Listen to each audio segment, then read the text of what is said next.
You stare at the project file on your screen. It's the big one. The innovative campaign that could redefine your team's quarter. Your boss called it a career making opportunity. And for the last 45 minutes, you've done absolutely nothing about it.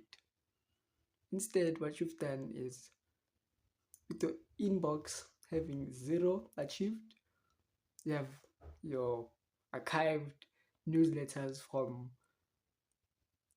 2018. You've been scrolling on your screen and you now know the top 10 kitchen organization hacks you'll never use. And this is your third cup of tea, each brewing a perfect monument to procrastination. This is the phenomenon of avoidance behavior. Um, it's not laziness, it's a sophisticated and self-protective dance. Your brain terrified of the fear of failure, which keeps whispering, what if your big idea is actually a flop? What if you invest your soul into it and then it just falls flat? Has masterfully redirected you to multiple other smaller and, well, I don't know, safer tasks. You're being productive, right? You're working. But in one sense, you are just like a military general who keeps polishing boots, whilst the real work is on top of the desk behind you, still unmapped, still untouched.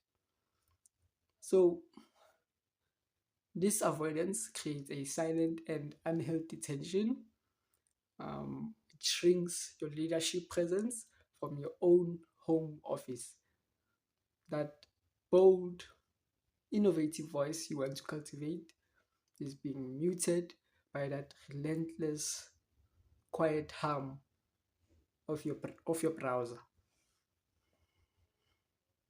So every minute you spend avoiding the hard task is is like a withdrawal from your confidence account, leaving you more like an imposter and less like the leader you were meant to be.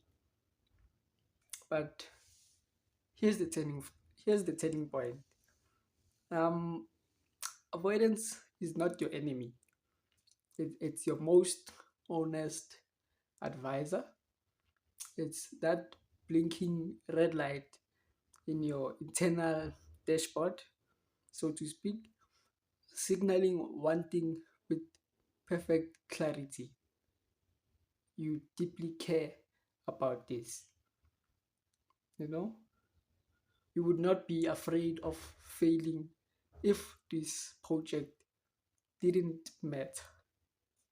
So this fear is the shadow cast by your very own ambition. But the avoidance is just your primitive mind's clumsy attempt to protect that ambition from being bruised. So the moment you feel the pull to clean the fridge instead of drafting the proposal, you must pause and acknowledge it. Say to yourself, there it is, and I'm scared. And that just means this work is important. Now you are transforming the energy and using the avoidance as a catalyst. The resolution isn't to magically erase the fear, it's to act with the fear. Like we said, use the fear. You don't open the massive project file and try to conquer it in one locked in session, because that's what the fear expects and it will scream louder. Instead, you outmaneuver it. You make a tiny, well, it's funny, a funny but small promise to yourself.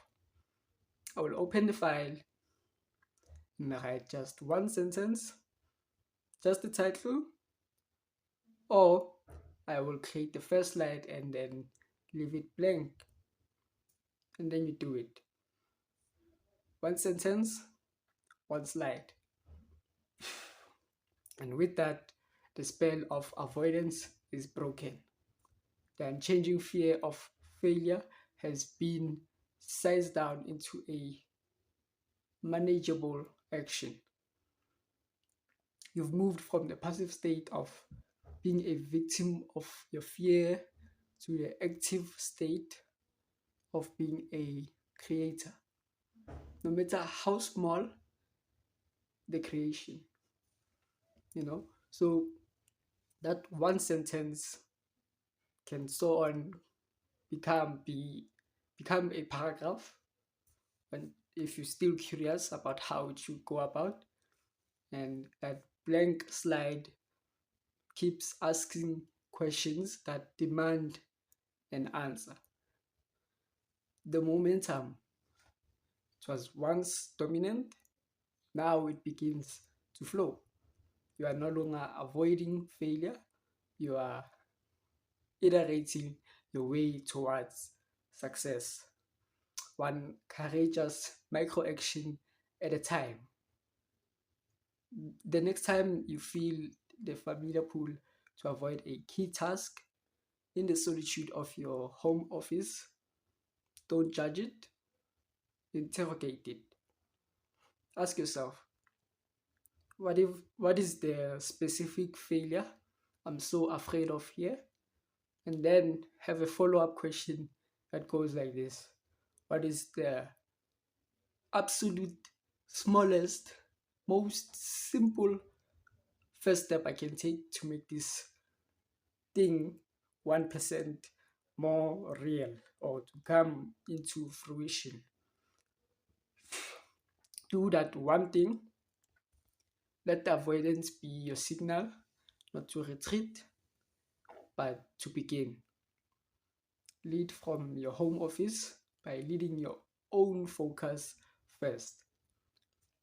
Your courage is not the absence of fear, it is the decision to act while your knees are still shaking from fear.